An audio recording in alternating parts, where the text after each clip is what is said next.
What's going on, everybody? Welcome into Believe in Kentucky. Come to y'all courtesy of the Believe Network. My name is Vinny Hardy. I am not flying solo. Aaron Gershon is on vacation, so we'll link up with him for the following episode. But we got a gentleman in here who has done the media thing very well. Everybody knows him, especially in Kentucky and other parts outside of our state. Know him mainly now for BatCatCentral.com. He used to do 247 Sports and Rivals. We're talking about Derek Terry, man. Derek, welcome in. How we doing, man? I'm doing well. How are you? Can't complain, man. Can't complain. Just hard to believe that this baseball season, the SEC portion is 90% done, man. 27 out of 30 games are in the books already.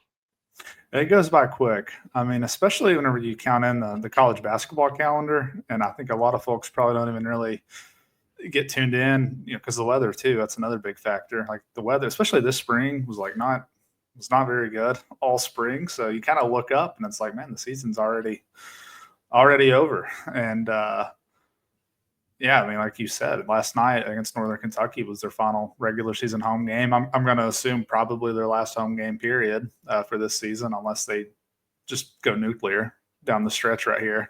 Mm-hmm.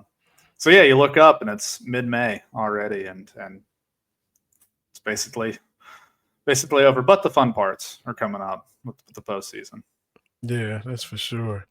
So coming off of the first trip to Omaha, in your opinion, when this team was assembled and constructed, would you say it failed to meet, has met, or exceeded expectations for what you were looking for this year? I think they're like right now, right at has met, because, and I wrote this in the preseason, I felt like a really good goal for this year's team was to get back to the tournament. They lost a whole lot, like more or less the whole team. If you look at the position players, Devin Burks is out there. James McCoy has come on pretty well here at the end of the season, but he was, in and out of the lineup for a lot of the year. There was really a thought with James coming into the year that he would primarily just help them on the mound. And to his credit, I think he's kind of evolved his game a little bit more, and it has been more than that. But, the middle infield, brand new, Tyler Bell and Luke Lawrence. Third base, you've had guys who have been in the program but hadn't played like a whole lot. Patrick Herrera, Ethan Hendel, Caius Gargett. And on the mound, it was really the same. Cleaver was here last year, but I think he only threw 7 innings. The bullpen was really the one spot that I think you could feel pretty good about coming into the season with Novi. And, Hogan had a really good season last year. He's basically disappeared this year. But Byers is another one who has a lot of appearances. So it was more or less a brand new team. And I thought for kind of their stature as a program that it wouldn't have been a disaster or anything had they had a bit of a tough season, because it was always going to be a transition year. But I thought it would say a lot about the development if they were able to get back to the tournament, if they could show that it was more than a one-hit wonder last year or even the year before, where they had been a super regional team and brought a lot back and added some really good portal players for 24, and they capitalized on it. So getting back to the tournament was just right where they are. I mean, I think essentially if they win one game this weekend, they'll be back in. And I would say that'll be a job well done. I mean, I went as far to write and said that I thought it would be Mingione's best coaching job if they were able to get there this year. And that's independent of anything that happens once they get there. I mean, if they exceed a regional and are back in the supers for the third straight year, great. But just having a team this year that when you look around, so many of these guys could come back next season. And I think that's really exciting if they're able to get that tournament experience this season.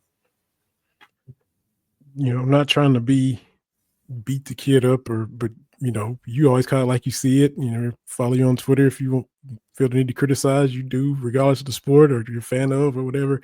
But what do you think it was with Hogan to have such a different, off type year this year? What do you think some of the contributing factors could possibly be? Well, I think with Hogan, he was always a bit of a dart throw, because really good raw stuff, throws hard, really good slider. But if you take this year into account and his seasons prior to 2024, I mean, 24 is the outlier. It was his one season where he was pretty good. His other seasons were all very mixed. He was someone at A&M who Would work in some games early in the season, but would have these blow ups where he had a hard time getting outs, and he was more or less not involved in the bullpen once the conference play got there. And I thought they did a really good job last season to get him in a spot where he truly was. I mean, you had Cameron O'Brien, who had a lot of appearances. You had Johnny Hummel, who was, the closer for the most part. But Hogan became that guy that was, 2 or 3 innings a night whenever he was being used. And he was very good. And he got some of the most critical outs. And I don't think it's an exaggeration in UK baseball history in the Super Region. So, I mean, I do think it's been disappointing to be a bit of a step back. And they've tried to overcome it a little bit. But I think – that was just kind of his profile. I thought when they added him a couple summers ago, I liked it. I was like, this is a guy that if it clicks, it could be a really, really good pitcher. And I think it did for the most part last year. And then this year that role's been reduced. But you know how it is, man. Whenever you get into these SEC games, you just don't have a lot of leeway to mess around with guys who aren't going to throw strikes and are going to put guys on base. And I don't think it was anything personal there with the staff. It was just like we gotta find some guys who can get outs, and you never know. I mean, he could pop back in here. They might need him at some point, and he could have a little stretch here over 2 or 3 weeks where he puts it together. I mean, that would be a huge boost to the bullpen if he can. One, if he gets that shot, and then two, if he's able to run with it. Be kind of like Marcus Lee that year in the tournament, So, yeah. So never know. I don't think I'm putting you on the spot with this, but just follow me. I'm a Cowboys fan, and if you look at the NFC East, you got to go back to 2002, 2003 before anybody won a division back-to-back years. It hasn't happened in forever. We've seen Super Bowl runner-ups not make the playoffs. There was a stat that happened forever and ever. So for teams that break through and make their first trip to Omaha like Kentucky did, is the type of year they're having par for the course, or what historically has maybe happened to teams that make their first trip, the following year after they go to College World Series? So I was actually looking into that some last year, and I was very much cherry picking stats. I was looking at RPI top 25 wins that programs in the SEC had, and I was going back to 2022. So that was a 3-year span whenever I was looking at it last year, 22, 23, and 24. And I'd actually mentioned this to somebody over at UK. I was like, in doing that research, I was surprised at how many programs that I think people would consider to be pretty strong programs that had at least one down season in that time. You think about Mississippi State and Ole Miss in particular, 2 teams that won the national championship. Mississippi State in 2021, Ole Miss the very next season in 2022. I don't think Ole Miss has been back to the tournament since then. They are this year. They're having a really good season. Mississippi State, they might have made a regional last year. They've not, for all intents and purposes, they've really not had a team that was anywhere near a national title contender since 2021. I don't have, the hard facts in front of me, but in this league, it's really just been the absolute best of the best programs that have been able to kind of withstand year after year. I mean, look at Tennessee this year. A team that early in the season, I was talking to some people in college baseball who felt like they were more talented this year as opposed to their title team. And they've had some really good teams. One of their best teams didn't even get out of the Super Regional, I don't think. Yeah. Mm-hmm. And they were off to a really good start. And then Kentucky really kind of started that skid for them. They've not won a series since. Yeah. But that just goes to show you that, they had a national championship team last season, have an extremely talented team this year. They'll have several draft picks off this team as they normally do. And they're in a spot now where the latest bracketology has them no longer hosting. So it's very difficult to stay really good year over year. You have so many teams in this conference that care a great deal about winning baseball games. And Kentucky, historically, they've had the fewest NCAA tournament appearances of any SEC program. This is really like the golden age. It really is. If they're able to go to the 3rd straight NCAA tournament, they've never been to back-to-back before last year, and now they have a chance to go to 3 in a row. So I would say to put it in that context, the stature of the program, where if you want to say historically you're among the worst, I would say this season's been very good for them. Especially, and you can't necessarily do it this way because you need to see the games play out. But I think generally speaking, if they're able to retain a lot of these players, and I suspect that they will, I think you're maybe looking at the highest ranked preseason team UK's had since 2018 next year. I think this will be a team that people are pretty fond of. So if you're able to put it into that context, this year in theory is kind of the sandwiched year between a College World Series team and the next year what should be considered preseason anyway, possibly one of the best, if not the best, of the Nick Mingione era. And I'll always let the Tennessee fans know that Kentucky baseball made it to a College World Series before Tennessee basketball made it to a Final Four. I'm just saying. And you talk about salt to the wound and kind of getting them fired up. They don't care for that. So that was it was disappointing that UK lost to them, but at the same time, Houston still did a service to everybody in Kentucky, and if at least for one more year, able to keep that going, even if UK season ended down there. But no, I mean, this is last season was. If you go to 23, I thought they overachieved a great deal. That was a team that really, if you go all the way back to 2022, and 2022 to me anyway, as someone who follows this, is a pretty significant year because it's the first year in college baseball, at least in UK's case, that they really heavily use the portal. If you go back, 2021 had a couple of transfers. They had like Holt Jones was a transfer pitcher. Sean Harney was like a grad transfer still when that was kind of a thing that was still going on. They might have had 6 or 7 transfers, if I remember right. Or that might even be too high. But it like leaps significantly in 2022 and 2023. And that's really where Kentucky starts to get the reputation as a really good evaluation type program for portal players.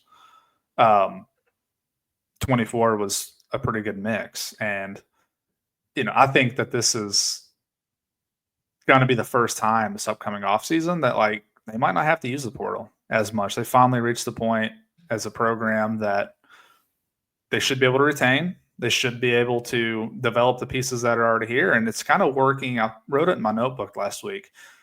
What you're trying to do now is try to upgrade around the margins. You could theoretically say today that a starting 9 next season could come off of what is already here this year. But does that mean that that's the best 9 you could possibly put together? Maybe not.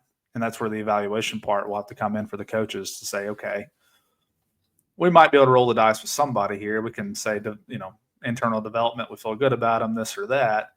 But if you got the opportunity and there's for instance, a first baseman out there has a profile like Ryan Nicholson had, who was a proven power hit over 4 years, are you going to say, okay, like we'll take that on. We'll try that out right there instead of maybe sticking with a guy who's already here. So I think those are the kinds of decisions that they're going to have to try to make. And we'll see, but that could end up being the difference next year in a regional or a super regional type team versus the team that could legitimately get back to Omaha. And that's what I was kind of going to head towards asking anyway, and you already hit it. The recruiting from the super regional run when you lost to LSU and then you followed up with a World Series, I was wondering, when does the ripple effect kind of kick in? These kids are young. These kids don't know about Kentucky historically being, the worst in the SEC. They see a new Kentucky Proud Park. They see the facilities. They see all that.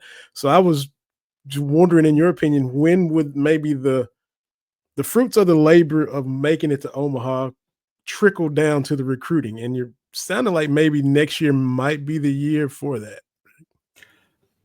I think they started to get a little bit of it last summer.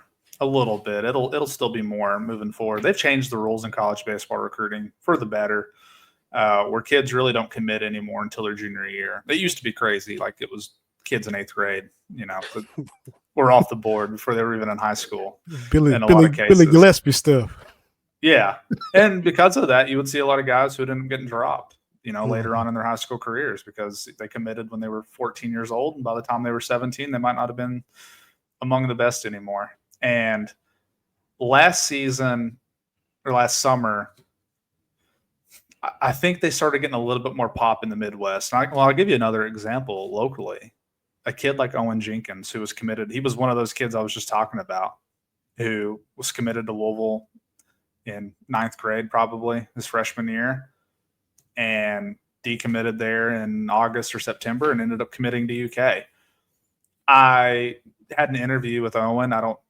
I think I asked about in a roundabout way. I wasn't super direct about it, but I think he's a pretty good example that if this was the UK program that it was in 2019, 2021 era, like I'm not sure he would have flipped to UK. He had Vanderbilt and Tennessee who wanted him as well. But I think, having that status as a program now, that you mentioned the ballpark, you mentioned that they've won a share of the SEC last season, been to Omaha, you're able to sell these local kids on you can accomplish anything that you want to accomplish if you come here. So he's one example that I think showed up. If you look at the 2026 class of the kids that are juniors right now, at a point, actually it's still this way, I'm pretty sure, every kid that's committed to them in the PBR Prep Baseball Report, they do a top 500 as well, like a lot of places do. Well, not a lot, because there's really just PBR and Perfect Game that really cover baseball recruiting in terms of rankings. Every kid in their class, I want to say, is ranked in the top 350. And I think it's 8 or 9. So that is one area too. I think Austin Cousineau has probably upgraded them in terms of high school recruiting. I think he's been able to go in the Midwest, and really for years you saw Louisville be a team. Louisville and Vanderbilt in particular were teams that were very good in the Midwest. But if you look at what UK is doing right now, Rob Zarnecki is a top 50 player in 2026. He committed to UK.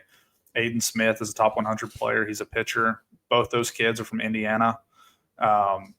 You've got a few more in there. Sammy Swank is from Indiana. He's another right-handed pitcher who is, I think he was already in Baseball America's top 100 draft prospects for his draft next summer. And that's a long way away. We'll see if that ultimately ends up being anything.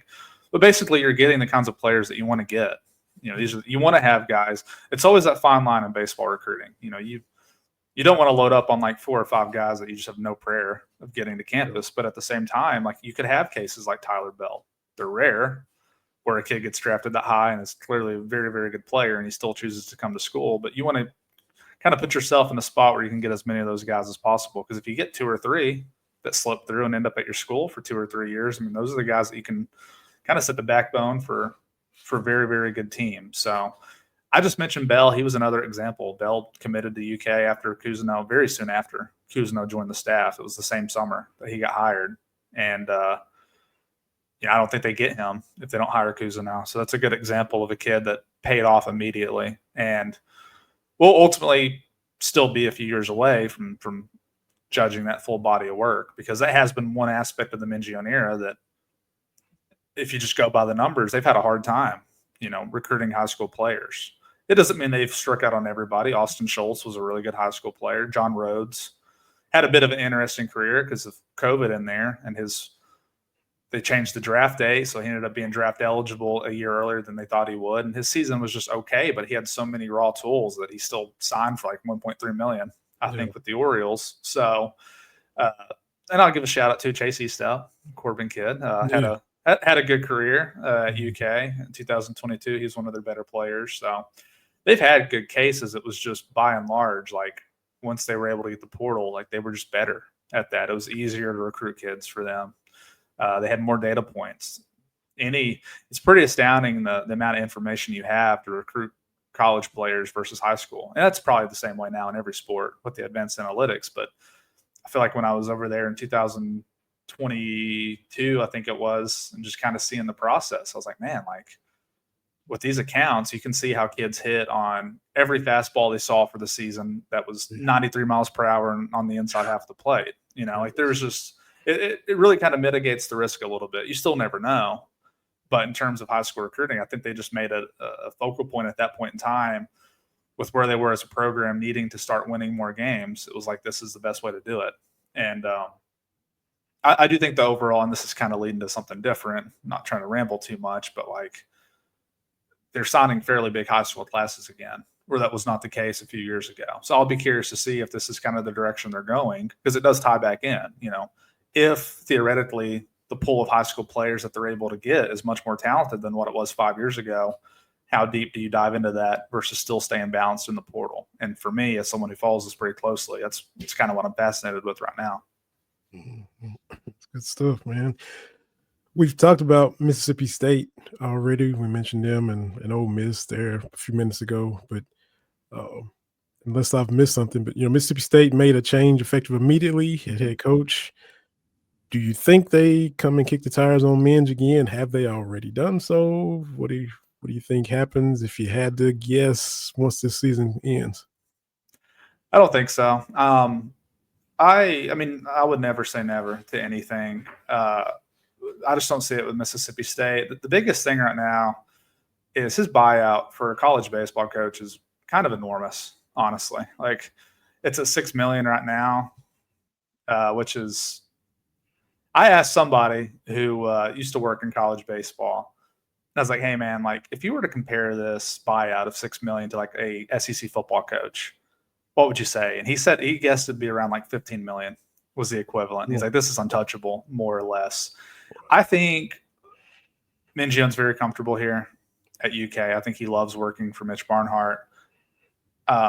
This might be a common thing. I've covered quite a few contract stuffs throughout my time when I was a full time beat writer, and I don't remember specific AD language that Mingione has. I mean, his contract buyout reduces by 50% if Mitch Barnhart's no longer the AD. So Mm. again, I don't mean to straddle the fence. I would never say never. You never know what could ultimately happen. I feel pretty certain that as long as Mitch Barnhart is the AD, Nick Mingione will be the coach at Kentucky. And another thing too, if they make a regional, which it looks like they will, he gets a automatic extension and 250,000 more dollars added. So if I'm doing the math right, that buyout that was already probably untouchable is about to be even higher at like 8 million. So I think Mingione has been a very good coach for UK, and I think he's got a very good outlook here. It's hard for me to see any school paying that kind of buyout, paying what I'm sure he would want, a significant raise to leave Kentucky. All of a sudden, I mean, you could be talking about what a $15 million investment potentially, and Mm-hmm. that's a lot for baseball, and especially for a coach too. I think Mingione, like I just said, he's done a good job, but like, has he done so well that you're willing to Yeah. commit, that much money to something like that? So no, I don't think he's going to be in there at Mississippi State. The one guy I would watch for though, if it gets to this, it sounds like they want to hire a head coach or sitting head coach, someone who already has head coaching experience. They have one of those jobs that they think they can attract, even very successful head coaches. But Will Coggin, who's now an assistant coach at Georgia, he was at UK for the turnaround. I would say he got hired in summer 2019, stayed through the 2023 season, but he's been at Georgia for the past 2 years.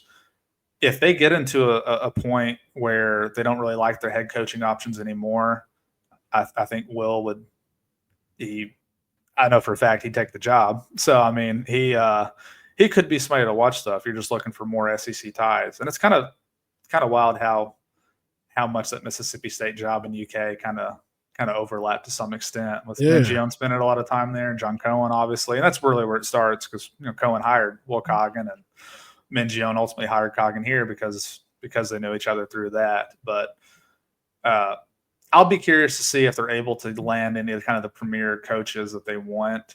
Um, and to answer your other question, I'm not sure if there was contact that was established or not. I'm sure there probably was. I don't know if he talked to the search firm. I doubt it. I doubt it got to that point, but there might have been some initial conversations. And um, there's a pretty outside of just coaching there. I mean, he met his wife there. His son was born there in Starkville. Like there are some sentimental ties for sure. But that's not been something, 5 years ago, if they were having success, I might have been like, yeah, this is something to watch. But at this point in time, I've not spent too much time thinking that was going to be a real possibility that Kentucky fans needed to worry about.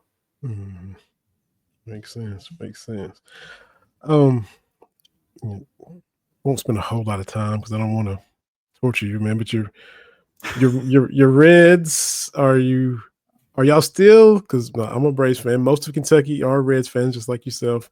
Um, is it still honeymoon phase with Tito? Or I mean, because that was a good hire that made me think, oh, that's a good hire for them.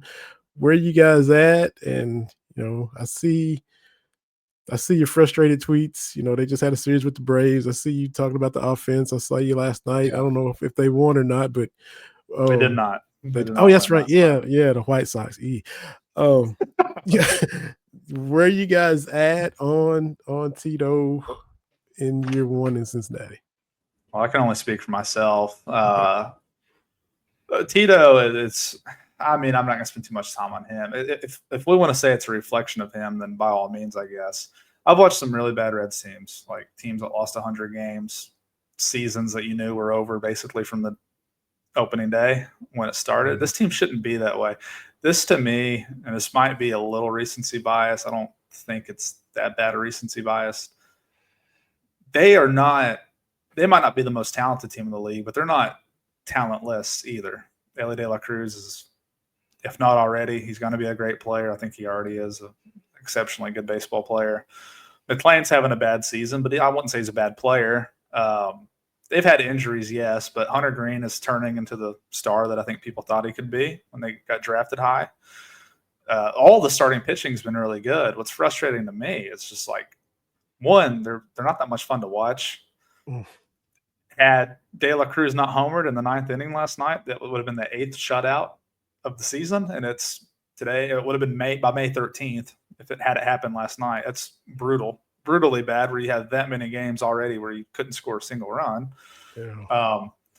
And they also just like constantly kind of beat themselves. I mean, last night they had 2 guys make outs at third base. They had, for whatever reason, Connor Joe, I guess he got the still sign, tried to steal third there late in the game when they were down a run and got thrown out. And Spencer Steer got too far off the base at one point, got thrown out. And but it's almost every night they're having just these issues where they're beating themselves. The Braves game, for example, Michael Harris hits a ball down the right field line. He hit it hard. Fraley had to run it down, but like McClain catches it and doesn't throw it to home right away.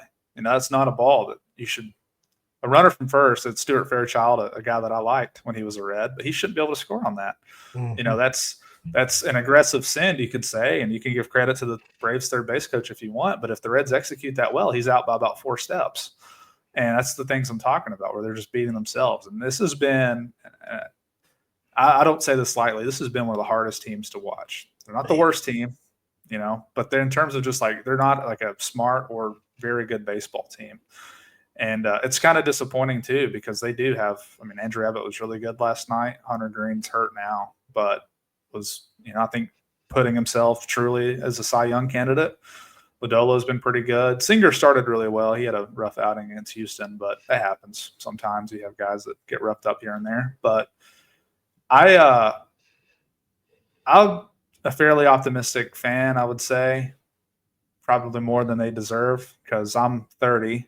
I'm not like some of these guys who saw success in 1990, or if you're even older and remember the Big Red Machine. I've got nothing. People my age, we have nothing. We have 2012. Does anyone outside of Reds fans even remember the Reds 2012 team? Like, probably not, you know? So they were a good team. They won. I think they had the second best record in the National League, but blew a 2-0 lead in the NLDS to the Giants. And that was really the only time in my entire life that they had a team that felt like they could make it to the World Series. Once in, I'd say, I don't know, my first season that I really remember them, early 2000s, you know. So I'm about running out of patience. It's like, at a point, I've already kind of taken a hiatus from them. I didn't watch them at all weekend. I did watch last night, most of the game, watched a little bit of basketball too, but I'll probably tune in some tonight, but it's already reached the point where it's like, I mean, I'll find something else to watch. I'm not going to, if it's going to be the same thing every night where I'm just getting upset with them, you know, there's no point in going through and adopting that or doing that. And I've got close to adopting the same strategy with Mark Stoops and his football program this fall, but we'll see. We'll see how it goes. If it wasn't for Mark Pope, man, I don't know. I mean, he's keeping everything afloat, and the baseball team's doing well. And softball made it too. That surprised me. I've not really kept up with the softball season. I didn't think they were doing very well, and then I looked up and they're in the tournament. So I guess they did enough.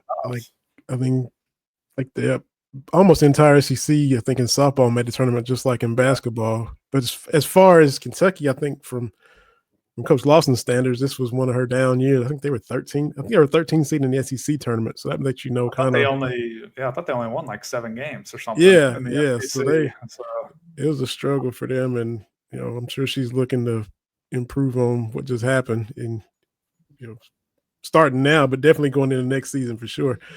But as far as you mentioned you're 30, so you're even younger than I am. The big thing for the Reds, I don't even know if you have an opinion, but you know, Pete Rose gets reinstated. Pete was almost kind of before my time. Like when he broke the hit record, I'm like 7 or 8. I think when he gets just 4180 or 4150, whatever the record is. I'm barely remember that. I'm like 12 when he gets the lifetime ban. I remember seeing it on Sports Center. I was like, oh my, the commissioner Yeah. then. I was like, wow, that was big news. So I'm even young for that kind of stuff. I'm sure the older Reds fans, no doubt, have an opinion. But yourself, where do you come down on the Hit King and this latest news and the Hall of Fame and all that pardon and stuff? In terms of the news, I figured that's what would end up happening. Once he passed away, they would lift it. I thought the Shoeless Joe news was just as probably. I mean, they kind of threw that in there too, and he's over 100 Mhm. year ago, a guy we're Yeah. talking about when he played. But I mean, statistically, he's got to be a Hall of Famer, right? I mean, he has to be. He's, I know he's beloved in Cincinnati, but as I knew him, it was always this kind of ostracized guy who was banned from baseball and wasn't allowed to be around or whatnot. So I assume what will happen is he will get inducted into the Hall of Fame, and based off of his playing career, rightfully so. You would say so. It's actually Pete Rose night, I think, tonight, 5:14. That's what they're going to do for the Reds game, and maybe they'll come out and play well for Yeah. once for him. And there are only 5 games out, and you're playing the White Sox. That should could get you spinning your tires in the right direction. I mean, going to Cleveland next is, they're playing well, but you're still just 5 back if you're in striking Yeah, distance. that's kind of what I was saying. Like it feels worse than like what the record actually is. Like I said, they've had seasons where they started 3-18, 3-22, and it was just like, Mhm. well, this is just going to be pointless all year. They're not quite in that territory, but it's just they're injured a lot now too, and some of these guys that they've had to use are just frankly not major league quality players. And there's unless you're just the Dodgers or Yankees or somebody who's absolutely stacked, Braves there for a point for a little while. Like you're going to get a couple of guys that are, they're organizational depth. They're not expected to play every day, and they might get forced into that role. And they've had too many though. The Reds have. Too many at bats this year have been spent on guys who really have no prayer of ever helping the organization beyond this short window right here. So I'd like to see him turn it around. I mean, you can look at the Cardinals right now out of nowhere. They got crazy Mhm. hot, and that's baseball for you. They had a 12-game winning streak. The Reds did a couple summers ago, and it can happen. I'm kind of in the boat where I just like need something to hold on to. And I did mention the pitching. That is the one thing that's very good right now, and I think they've spent a lot of draft capital on it too. Chase Burns is probably going to debut fairly soon.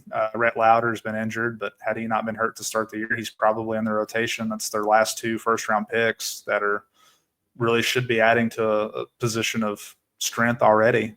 So that part does make me excited. I'm not like totally Yeah. man, at a point like you got to show something though. I mean, it's been 13 years now since they've had like a really good team, and that one really good team, like I said, didn't even win a playoff series. Yeah. So, I think it was 95 when I was 1 that they won a playoff series. So that's a joke. It really is. That's a joke to expect people to stay as locked in through the years and just give the benefit of the doubt. That's what they've lost with me. I have no benefit of the doubt for them anymore. Hiring Tito, I liked it. I was very with David Bell. It was like, okay, do whatever. Like I wasn't a huge David Bell fan, but I didn't think he was the reason that they weren't meeting whatever expectations they had. It was just like, okay, if you want to get rid of them, then go ahead. And I don't know how you couldn't be excited about Francona. I mean, he's going to be a Hall of Fame manager. Mhm. And, but some of the stuff they've done this year, maybe it was a sign from right away this season on opening day. They don't have a real closer. So they used Ian Jabot, who was like the last guy to make the team, and he blows the save on opening day. Maybe that was a sign of things to come. Maybe Yeah. it was their moment, was like the Southern Miss, really weird 3-hour rain delay this year that ended up just showing that this was not going to be a fun football season. Maybe that should have been the omen there for me with Yeah. Ian Jabot on opening day. So let's finish on a positive note. Mark Pope had a presser yesterday. So your takeaways and nuggets from what he said since he got in front of the mic. Well, I love Mark Pope. What's hard for me with his press conferences, and I've never covered them, and I probably never will. He's like, he's everything he has hyperbole. Everything's amazing. Everything's beautiful. And when I just got a chuckle out of him saying he was devastated by Travis Perry leaving, because that was like going to be the 13th man most likely on this year's team. And, but overall, I'm very excited for next year's team. I was telling one of my good buddies the other day, I was like, probably for the last, since I was in college, when I started covering sports, I loved covering college football. To me, there was nothing better than a SEC Saturday, getting to travel around to the different stadiums. I mean, I loved it. I really did. And SEC basketball, as you know, I mean, it was pretty rough for a lot of these years. Like, you get one or two teams outside of UK. Florida, obviously, with Billy Donovan there, was great, winning national titles. But even they would go through these skids where they were kind of irrelevant for a few years. And when Calipari was there, and for the most part, they really just kind of ran the league. It just wasn't that interesting to me. As football was making an ascension with Mark Stoops, I was really into it, and it was really fun to follow and cover. But I would say in the last year, with the emergence of SEC basketball, but also hiring Mark Pope, and I do think the football skid has something to do with it, but I can't recall a team I was more excited for the next season, and how much I looked forward to every game this year. I can't wait for next season to get here with basketball. I think they're going to be very good. And I was like everybody else, or a lot of people, when they hired Pope that night, it was like, what are they doing? Who is this guy? Because, I mean, I'm young. I don't remember Pope at UK. If I was 10 years older, I might have had a little more forgiveness in there and be like, oh, I remember this guy. Like, he was on the 96 team when I was a kid and they were good. But to me, he was just some guy out BYU who had never won anything. And it was a big whiplash to go from Scott Drew that morning to me. I was actually in Chicago at the time that they hired Pope, and I was like hoping for Billy Donovan, because as a kid, Billy Donovan was the man, but he very quickly won me over.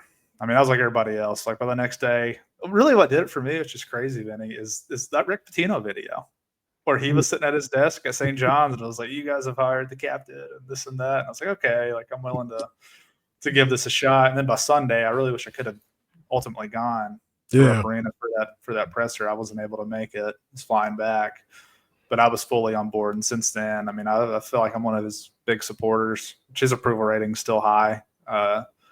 Last year's team, very fun group to watch at their best. I mean, some beautiful basketball.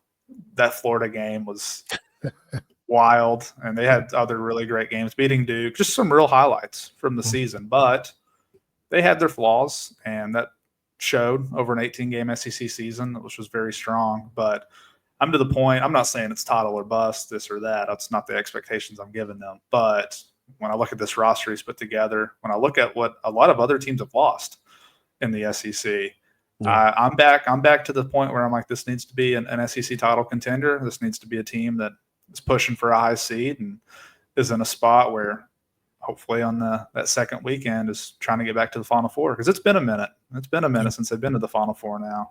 It was my sophomore year at UK, and that feels like a long time ago. So it's time for them to get back into that. But I think he'll do it. If it's not this year, I mean, the way he built the roster too, if you're going to look way far out, they're going to bring a lot back from this team next season. Yeah. So I want to enjoy this year. I don't want to wish it away, but he's building it in a way that's really impressive, I think.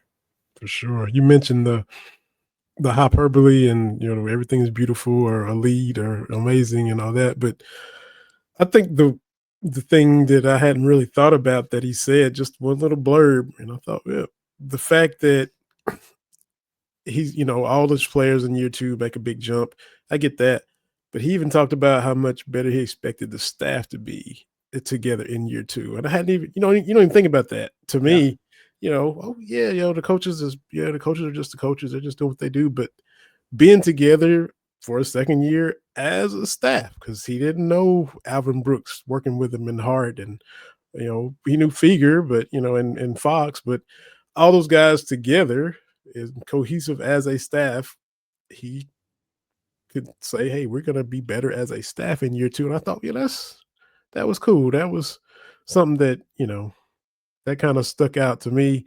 In addition to Brandon Garrison is year two, Trent Noah, you got a few guys holdovers who know what it's like to play for him and can tell Jasper and Malachi and Quaintance and all that.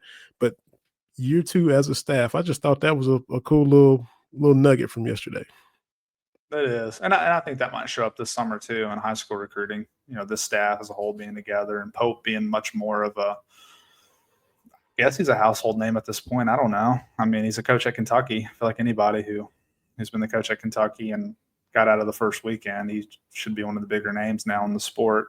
I think that'll help them a lot on the recruiting trail. And I don't know. I'm kind of at the point now where it's like I kind of like that they only took 2 high schoolers.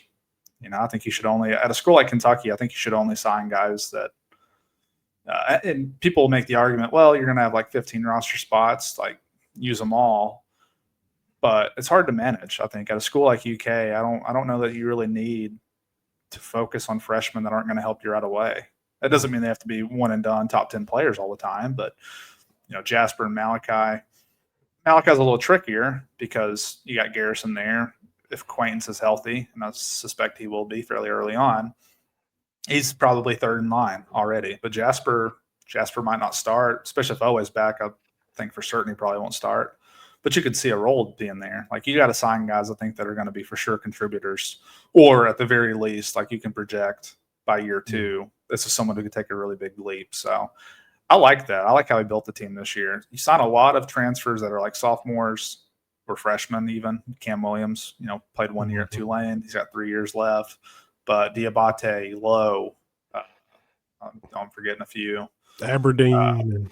Aberdeen's got 1 year. So, like, he got I think I'm probably blending Diabate and Lowe in with Garrison's in that junior class now, but the sophomore class is bigger with Noah and Quaintance now, which Quaintance will probably be one and done here. But Colin Chandler, sophomore. Chandler's there, yeah. So, like, I liked what he's doing. And if you only sign 2 or 3 freshmen, if they're all going to be able to help you, then I think that's a really smart move, just because it goes back to what I was talking about with baseball with the data points. UK is a coveted spot. How many people freaked out when they didn't get Donovan Dent, when they didn't get Yaxel Lindeborg, and like, look where they ended up with. Yeah. It's never going to be a problem at UK. You're always going to get good players, and that would be my advice to people who are freaking out. And you're like, after every little miss, like, this staff has shown you they're going to get involved with a lot of players. They're going to contact a lot of people. That doesn't mean everyone's a target. And when the final product was said and done, they're going to have a top 10 team, most likely. I would be surprised if they're not. At least in my mind, they're a top 10 team, regardless of what the other people say. So I was very happy with how it all turned out. And, hopefully they'll get to a point where you don't have to sign like 6 transfers a year. Like, you'll get a little bit more attention. But if you sign 2 or 3 high schoolers a year, and maybe a couple of them pop and end up being one and dones, but if you sign 3 guys tops that are top 30 type players and they're there for 2 years, I just think you're going to have a really steady flow of really good players. And I think that's where the next evolution of Pope's roster building will show up. It's still a little early. He's only had 1 real high school class, and he got in on those guys late. I mean, he got hired in April, and they signed in September. So this summer, I would suspect, like, that would be one thing I want to see, like, whoever your top targets are in high school, because, they had the Caleb Wilson miss this year where I think they really zeroed in on him, and for a while it looked like they were going to get him. Find somebody on the high school trail that you go all in on and finish the deal there. And they got a few guys that I think it makes sense. Like, point guard will be a spot that, with the Caden Lewis decommitting, you could see a pathway if you're a freshman point guard playing a lot of minutes year 1. And then I think a wing as well next year would be pretty wise, and a spot where you could find some playing time, most likely in that 26-27 year. Absolutely. Well, tell everybody how they can read Batcat Central, where they can find it, and how they can check you out, man. Check out your work. So Batcat Central, if you go to batcatcentral.com, you can find it. It's through a platform called Substack, which is pretty popular now. So it goes to your inbox if you're someone who wants to read the newsletter in your inbox, and if not, there's a website component too. I think the website looks great, so you can find me there. I'll tweet all my stories at Derek S. Terry. So if you sign up, they come straight to your inbox. I got some stories that are paid subscribers only. I'm going to work on a notebook here once we hop off here that I'll have tonight for people. And then, well, I don't know when you're running this. We're recording on Wednesday, so whenever it ultimately comes out. And then I do have a lot of free stuff as well during the season. So some game coverage and whatnot. So we're about a year into this, and I really like the direction it's going and want to try to keep doing a little bit more. But with this postseason coming, and then you'll have a lot of roster changes, MLB draft this summer, there's always a pretty good steady flow of news. And anybody who wants to try it out, it's a free 7-day trial. And if you want to go beyond that, it's just $5 a month or $40 for the year, which I think is a really good deal for the people who are really interested in Kentucky baseball. Absolutely, man. I appreciate the insights and need to retweet you more, but always checking out the email, see what you got popping in there. So, man, appreciate you hopping on and sharing your insights, Derek. I tried not to hit the Reds too much, tried to get it UK baseball and UK basketball and just kind of sandwich the red stuff. But appreciate you always, man, taking the time to hop on here. Yeah, thanks so much for asking me to be on. Anytime you need something, let me know. Definitely, man. So on Twitter, like you mentioned, at Derek S. Terry. And for Derek, my name is Vinny Hardy. It's been another episode of Believe in Kentucky. Be sure to follow, subscribe, YouTube, go to the link tree, all the platforms are on there, all the social media. Give us a little 5-star review, and all that stuff just helps it grow and comes right to your device, just like Bats Cat Central when you subscribe to the newsletter. So for Derek, this is Vinny. Another episode of Believe in Kentucky. Everybody take care, go Cats, and we'll holler at y'all later on.